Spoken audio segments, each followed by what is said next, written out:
Why do you think certain people attract relationships that are wrong for them? I believe that attract relationships that are wrong for them because they're living out two things. One, they're living out what their parents' relationship was, or they're living out this idea of what their parents thought they needed, or they're living out the third part, which is the trauma that they need to heal. Mm, So you have someone that is like inconsistent with you. That's a trauma that you that the universe is giving you this person so that you can heal that part of you that needs or that is going after breadcrumbs or feels that you deserve that. so sometimes we attract people based on the trauma we need to heal. Exactly right. We attract people based on the trauma we need to heal. And we are mirrors. Everyone in our life is a mirror for ourselves. Mm, So what we're feeling, what we're projecting will show up in the other person so powerfully. When we start to resolve things with ourselves internally, then totally new people come up. When we say, I would never accept a person that you know gave me a text message, had sex with me, and then didn't hear from them, then came back a week later and was totally inconsistent with their love or put me down or cheated or whatever it was that people have trouble with, right? Some people would be like, the first sign of that, I'm gone. Other people mhm. are like, but they're so nice to me Right. sometimes. Sometimes. Yeah, Yeah. yeah, yeah. Yeah. So once you start to realize your worth and that you're mirroring the people in your life, right? And then you start to really realize how you can start to love yourself, and that will show up by resolving these issues, these traumas, then things change. I feel like, we've both been through our own relationship roller coasters in the past, different experiences and different relationships, but both struggled in Yeah. relationships. And it wasn't until I started to heal, in the last 5 years, 5 years ago, really start healing my intimacy wound. Then pretty quickly I attracted Martha, who's now my wife, where it feels completely different than every other relationship I've been in. Yeah. It feels healthier. It feels more conscious. Again, I don't think any relationship has no speed bumps or something, but it feels peace and it feels like home. Mm-hmm. And I never felt home in any relationship before. Oh, that's And I amazing. feel safe emotionally, psychologically, spiritually, and physically with Martha, with my wife. And when I started to shift and create boundaries in my life and stop people pleasing, that's when she showed up pretty quickly. Oh, that's a good one. And it was a very different feeling. Within the first moment of meeting her, I felt safe. And I realized, oh, I'm not chemically attracted to this person. I'm more safety attracted to this person. And it was an attraction I never felt ever before because I was always chemically attracted based on a wound. And when I started to heal that wound, I felt, no, I don't need to create these chemical attraction. I want to create safety attraction. Safe to be fully who I am and know that I'm not going to get reacted to about who I am. Yeah. I felt like she could fully accept who I was, all my flaws. Mm-hmm. And that was a huge breakthrough for me.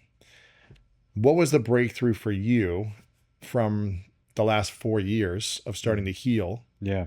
to being able to attract the relationship you're in now? One is accepting that the last relationship I had that was a defining relationship for me, it wasn't bad at all. It was so Mm, difficult and heartbreaking and heart-wrenching and all the things that you like got me but it was the catalyst for what I am today, who I am, what I'm doing, and who I'm with. What was the greatest lesson the previous challenging relationship taught you about yourself or love now? What I thought I deserved was the biggest lesson. What did you think you deserved in relationship then? I thought that I needed to prove myself to Chase, that I needed someone that didn't quite accept me. Really? Yeah. Why did you think that? I, I I think that we all start to think these things Hmm. based on, you know, the last person I dated was like a perfect archetype for my father, Mm. right? There was all the feelings that came up from my childhood with my father, and then I would try to please and do all those things, and then like a child, I would misbehave myself. That shadow self would come out, and I'd find myself jealous and angry and all those things. And it wasn't until I started to realize oh, this is something that can be resolved, and that I needed to go through it to realize that there is a new path, there's a different path.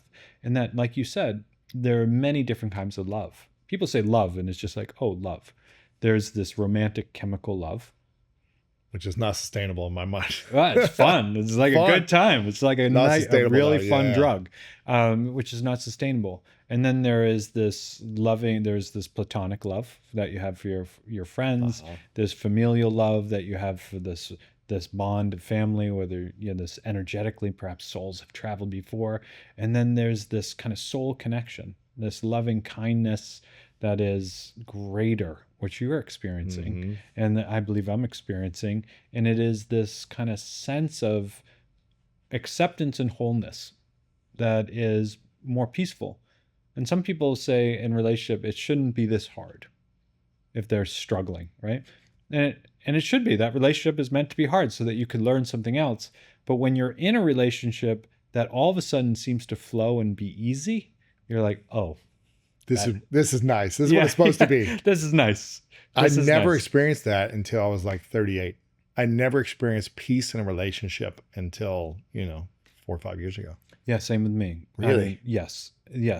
And to the sense that, like, even now in relationship, I'm sometimes like expecting a little bit of controversy, and then it doesn't Struggle or show. a A little bit of challenge. struggle, or a little bit of criticism, or a little bit of something, and it doesn't show up, and I'm like, oh, that's a beautiful thing. Like, I hear my father's voice or someone else's voice, and then it doesn't happen, and I'm like, oh, that's right, because I'm mirroring something else now, Yeah. and it's a beautiful thing. Well, I think when we start to accept ourselves and stop being so hard on ourselves with this judgment side of things, we can still be, disciplined and be focused on becoming our best self, but eliminating the judgment of like, Yeah. oh, I missed a day of eating the right way or whatever. Like, it's okay. You don't have to beat yourself up and call yourself names. Yeah.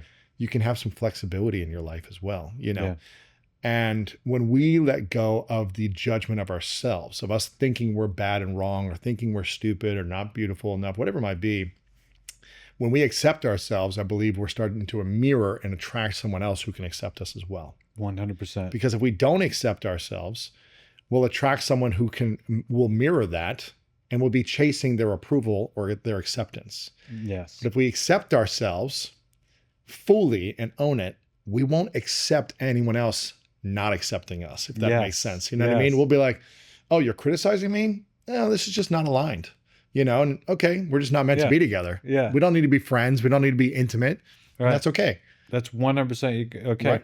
And it's accepting your very authentic self, Yes. right? That you don't have to, you can just be cool with who you are when you're authentic and you're accepting your authentic self.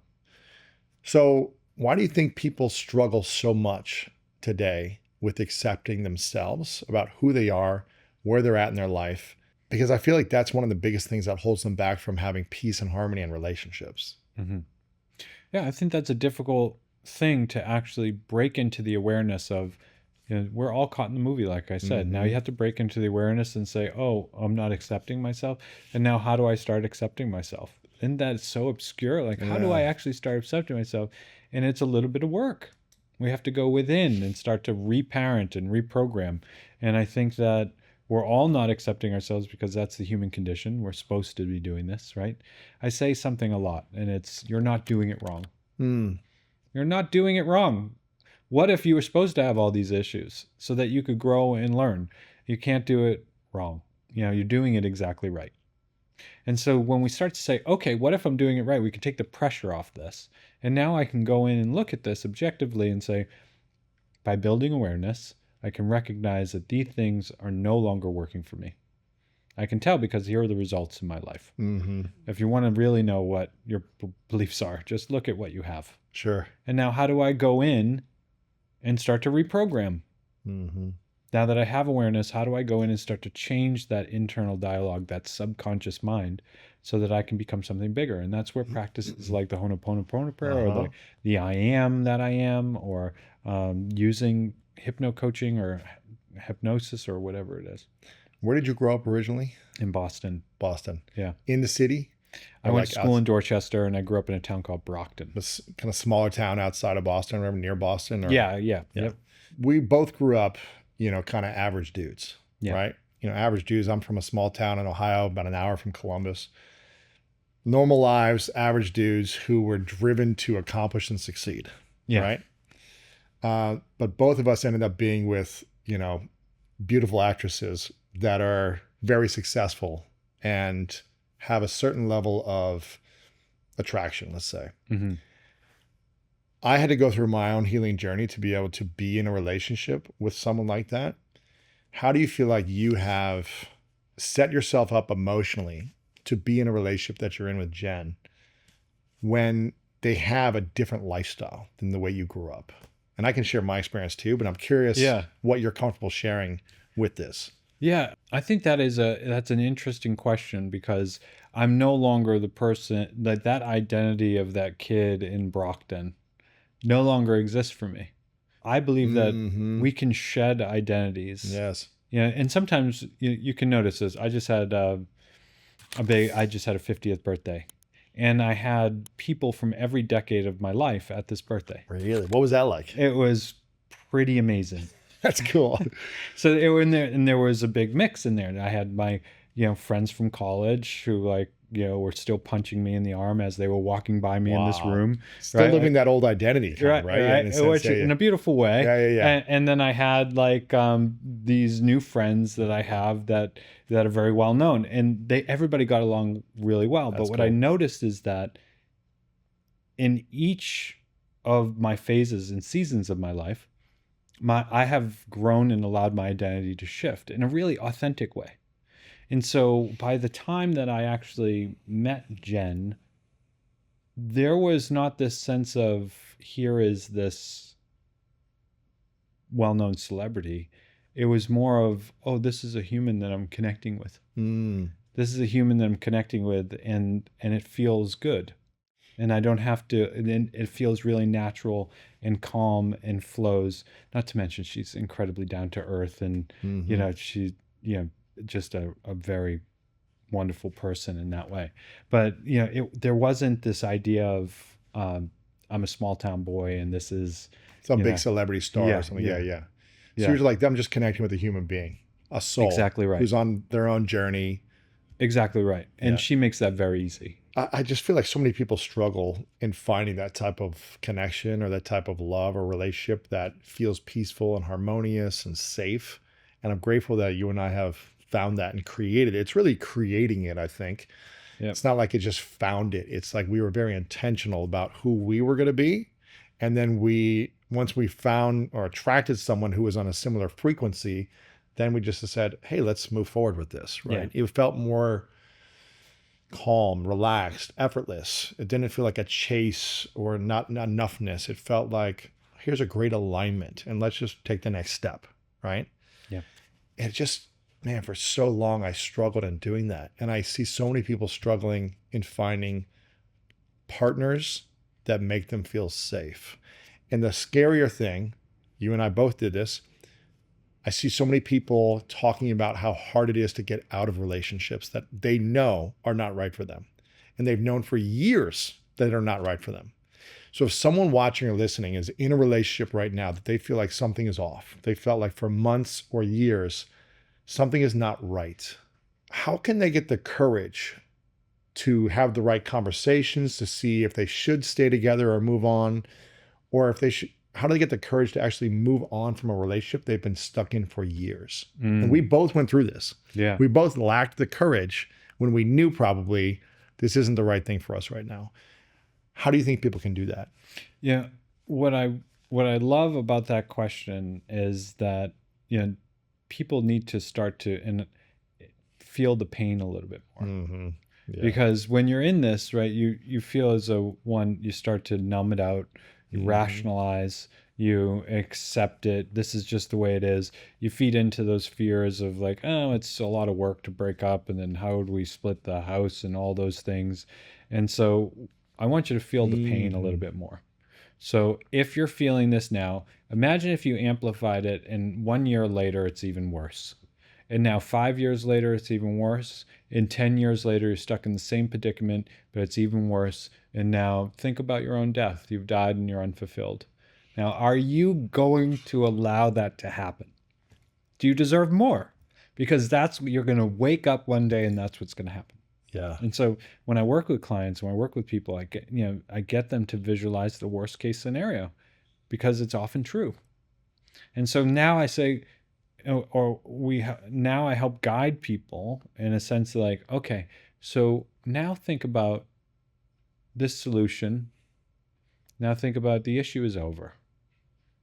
How does it feel? You feel free, right? Yeah. And people light up and they say, I feel good. I feel free. I say, okay, so you have the choice between the two. Mm-hmm. And you can feel both. You can create both. You can do both. And so which one do you want? Well, I want to feel free. Okay, so what are the next action steps to be able to do that? Well, I need to talk to him. I need to talk to her. Okay, so what's preventing you? Well, I'm afraid to do it. I was like, you're afraid to do it more than you're afraid to live another 10 years in misery or in stuckness or in pain amplified? No. Okay, so now you go do it because you can either do two things. You can have a resolution or you can make it better.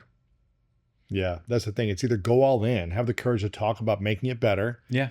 Or move on. It's like figure out, or you're going to stay stuck and it's going to be amplified in pain every single year. Right, 100%. But sometimes people need to be reminded of how bad it could get if so you break out of this kind of this numbness, this resignation, right?